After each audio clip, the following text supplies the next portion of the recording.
Hey everyone, Siavash here. I've been getting a lot of questions about what type of custom fields our Jane integration or clinical integration or NuCal integration are kind of fetching in and how I can use it and those kind of stuff. So I decided to do this quick video and show you actually what are the custom fields that we have, how it works, and how you can use them. So I'm in my Jane example integration. If you haven't sign up yet or ask for the snapshots, make sure that you just contact me if you have the integration set up but you don't have the snapshots. Just send me a DM and I'll send you the snapshots that we have for any of our integrations.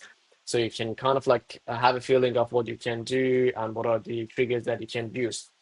But anyway, we do have, I actually built up a Google Sheet for our integrations that I'm more than happy to share with anyone that is interested. This is kind of like an ongoing thing as we add more fields. We will add them in here as well. But as you can see, this is uh, showing the custom fields that we are getting from Jane. So in this case, we got about 86 custom fields coming in. Now, most of them, there are kind of I try to put the name in a way that you can actually, it's easy to understand what is happening. But again, from top, you got the credit card, you got the intake forms summary. So credit card expiry formatted. This basically, you can have a look at this custom field and figure out two things. First of all, if it's empty, that means the patient doesn't have any uh, credit card information on Jane. Second, if it's not empty, then the date is in the format that you can actually set up reminders in GHL. So you can look at it as like an appointment reminder date type of a thing, and you can set an event and you can send a reminder to the client that, hey, your credit card is about to expire in a week or in a month or something like that. With us, here's the link to update your credit card. So that's how you can use that. This section from the notification and stuff, this whole section, these are coming from the patient's profile. And this is when they usually set up their profile on Jane. They say, hey, we want to receive these type of notification, SMS, email, and those kind of things. So we bring those in. So within GHL, if you want to adhere to those, you can.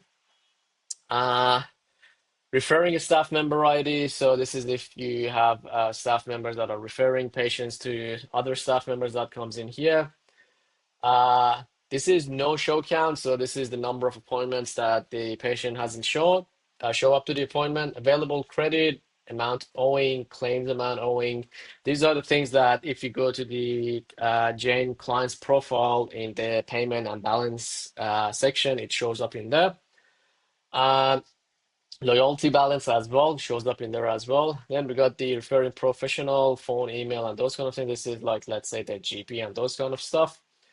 Um, we got the patient notes that is different from appointment notes. So this is the notes that you put in the patient object within the Jane, and it comes as a large text with the date, doctor's name, and what was the note, and it keeps adding, keeps gets added to that. These are kind of like you should already know what are these. So we got the total appointments, book, canceled, no show, reschedule, arrived, total payment that they made, if they have any remaining balance, and those kind of things. And again, if these numbers doesn't look correct to you, these are coming straight away from Jane, so we're not calculating anything.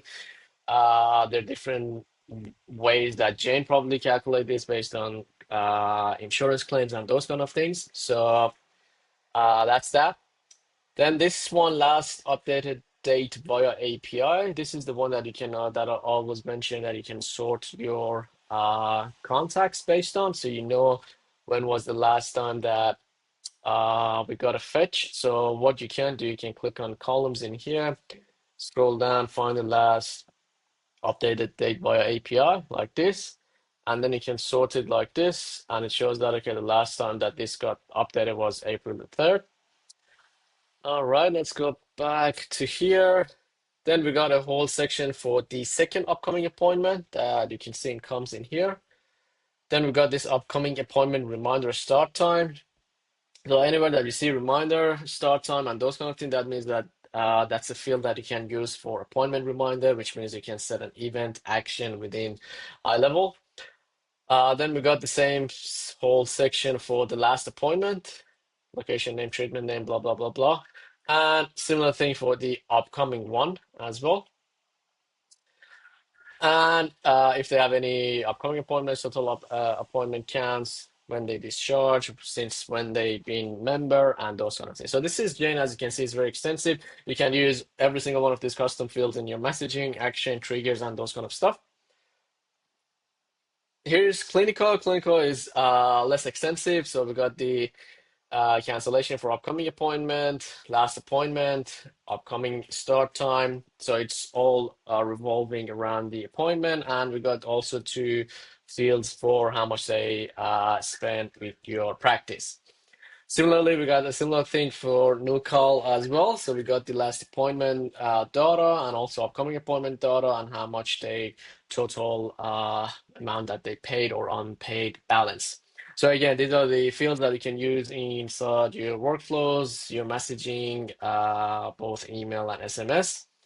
But yeah, I thought to do this to make it a little bit easier. But anyway, let me know if you have any question. Otherwise, I hope you enjoyed this one and I'll see you in the next one. Bye.